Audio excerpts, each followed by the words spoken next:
오늘 말씀은 에스겔서 31장 1절에서 9절까지 말씀입니다. 그 그늘 아래 거주하리라 라는 제목으로 함께 나누겠습니다. 오늘 말씀의 시작은 이렇습니다. 1절 말씀부터 보면 11째 해 셋째 달 초하루에 여호와의 말씀이 내게 임하여 이르시되 인자야 너는 애굽의 바로 왕과 그 무리에게 이르기를 내 큰 위엄을 누구에게 비하랴. 하나님이 세우신 유다 나라를 통하여서 하나님은 하나님의 약속을 계획하셨습니다. 그렇기 때문에 그들은 하나님의 백성이고 또 하나님께서 무언가 세상을 바꾸실 때에 자신들을 사용할 것이라는 그런 믿음이 있었습니다. 그렇지만 그것이 또 한편으로는 어떠한 작용을 하는가? 하나님의 백성이라는 것이 마치 벼슬처럼 생각하는 거예요. 그것은 하나님 앞에 감사를 고백하는 내용이지 하나님은 온 땅과 만물을 다 창조하신 분이시기 때문에 그렇게 쓰임을 받는다는 것이 감사한 것이지 그것이 교만의 도구가 되면은 오히려 반대의 역할을 하게 되는 것입니다. 내가 하나님으로부터 받은 축복이 나의 자랑이 되거나 나의 교만의 이유가 된다면 오히려 그것은 나를 유익하게 하는 것이 아니라 영적으로 넘어지게 하는 통로가 됩니다. 그래서 하나님은 다시 가져가시는 거예요. 그래서 깨닫게 하시는 것입니다. 아, 이게 내가 채운 것 나의 능력이 아니었구나. 전적인 하나님의 은혜와 하나님의 손길이 없이는 내가 스스로 가지고 소유하였다고 자랑할 것이 아무것도 없구나. 이렇게 말하게 하시는 것이죠. 그것은 비단 유다 민족뿐만 아니라 주변에 있는 모든 나라들에게 동일하게 하나님께서는 알려주십니다. 그들이 이방신을 섬기고 그들 스스로 그 땅의 모든 현상들을 가지고서는 자신들의 미래를 예측하고 자신들의 지혜로 살아가려고 노력했을 뿐이지 사실은 하나님께서 그들에게도 하나님의 은혜 가운데 다시 돌아오기를 원하시는 음성을 들려주고 계십니다. 바로도 마찬가지예요. 애굽도 마찬가지입니다. 굉장히 강성한 나라였고 위대한 문명을 완성한 나라입니다. 이 나일강의 문명, 이 문명이 너무나 크고 강성했기 때문에 하나님을 볼 수가 없었던 거예요. 자신들의 능력이 바벨탑과 같이 너무나 뛰어나다고 생각을 했습니다. 그래서 더 이상 자신들이 섬기는 것 역시 자신들이 만들고 자신들의 능력 역시 피라미드를 세워서 자신들이 과시하고 자신의 성과 안에 모든 것을 다 담다 보니 사람이 하나님이 들어오실 자리를 내드리지 못하게 된 것입니다. 그래서 애굽이 교만하여지고 또 자신들이 가장 강하다고 생각을 했습니다. 그런 애굽에게, 그런 이집트에게 하나님께서는 말씀을 하십니다. 3절 말씀부터 보면 볼지어다 아수르 사람은 가지가 아름답고 그늘은 숲의 그늘 같으며 키가 크고 꼭대기가 구름에 닿는 레바논 백향목이었느니라. 물들이 그것을 기르며 깊은 물이 그것을 자라게 하며 강들이 그 심어진 곳을 둘러 흐르며 두 개 물이 들의 모든 나무에까지 미침에 그 나무가 물이 많으므로 키가 들의 모든 나무보다 크며 굵은 가지가 번성하며 가는 가지가 길게 뻗어 나갔고 공중의 모든 새가 그 큰 가지에 깃들이며 들의 모든 짐승이 그 가는 가지 밑에 새끼를 낳으며 모든 큰 나라가 그 그늘 아래에 거주하였느니라.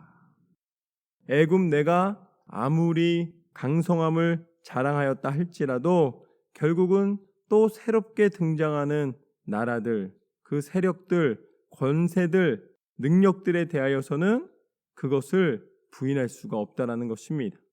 세상은 어떤가? 세상은 점점 더 변하는 거예요. 강한 것이 나타납니다.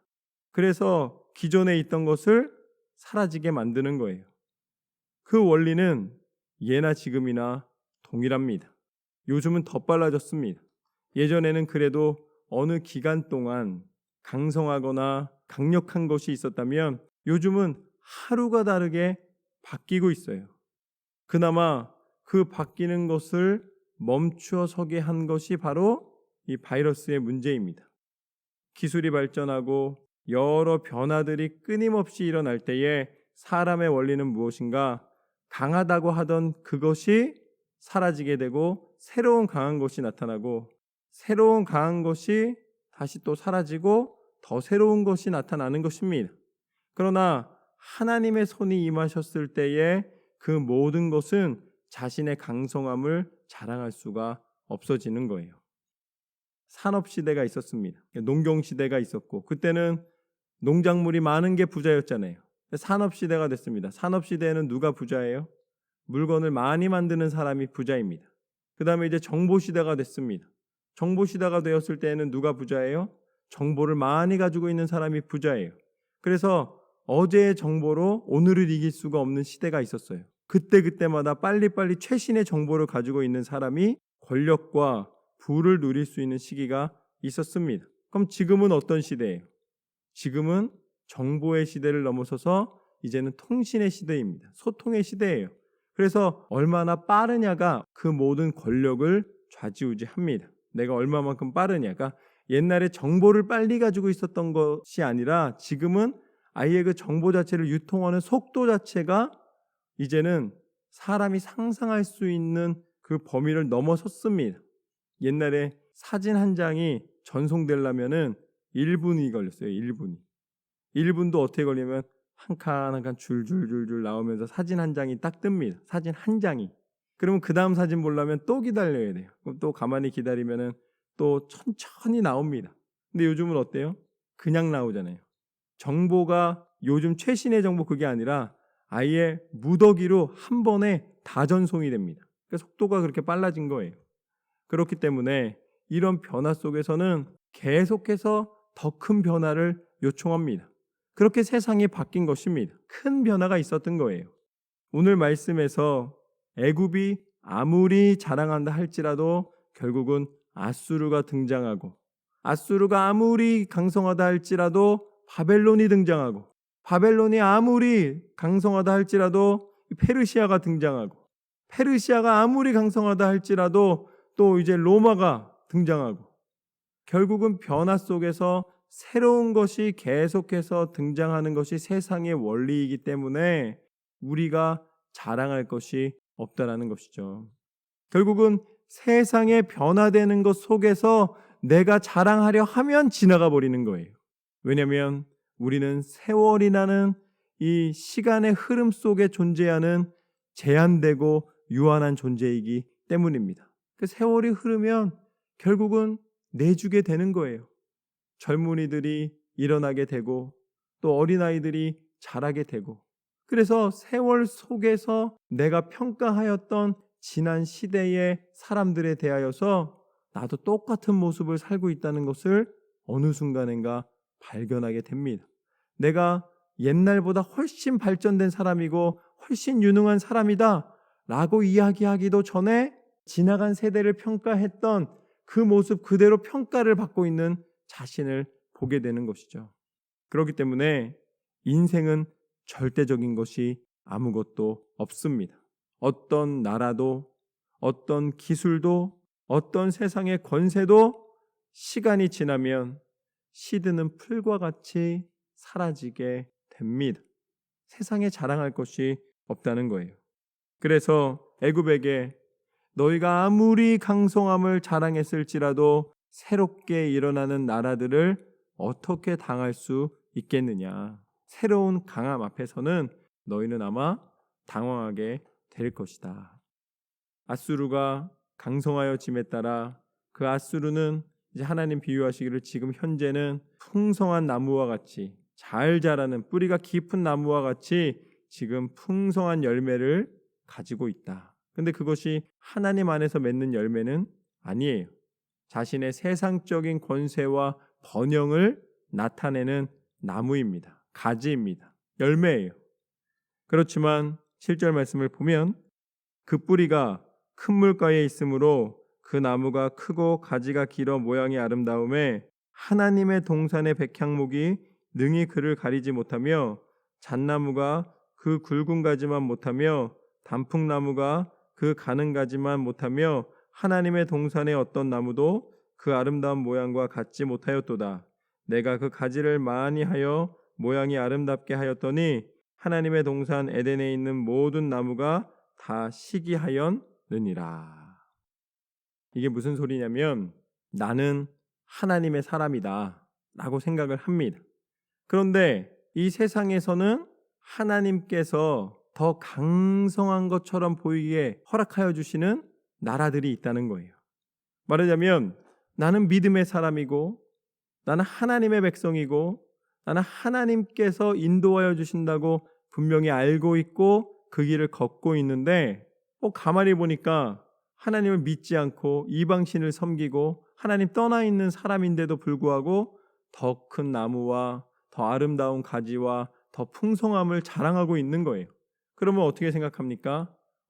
내가 하나님을 믿는데 저 사람이 더 좋은 상황 속에 있으니까 그럼 내가 잘못 믿는 거 아닌가? 이거는 잘못된 길을 걷고 있는 거 아닌가? 이런 생각을 할 수가 있다는 것이죠.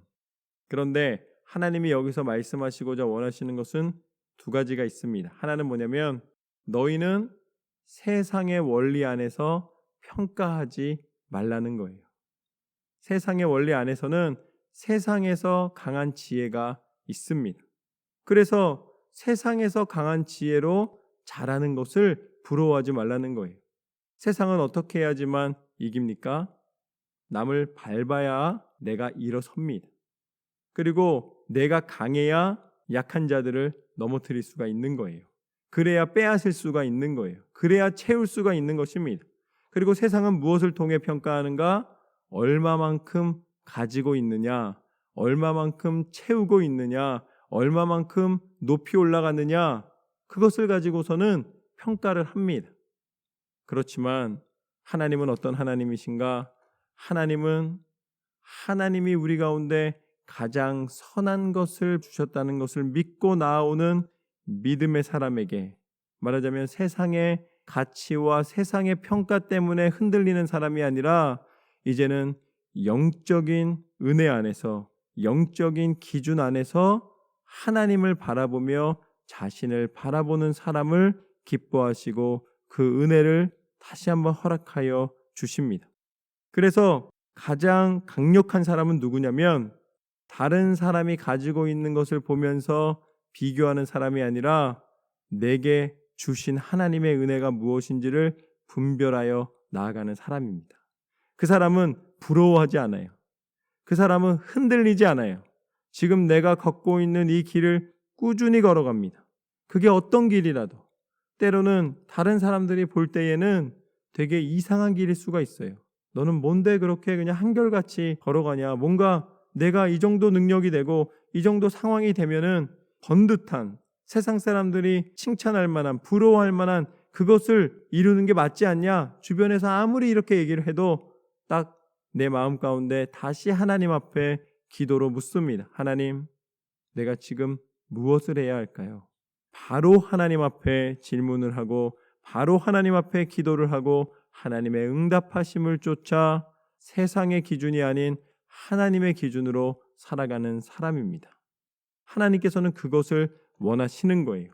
그리고 또 한 가지는 무엇인가?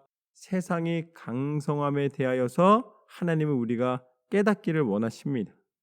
때로는 그 강성함의 이유가 내가 하나님을 떠났기 때문일 때가 있습니다.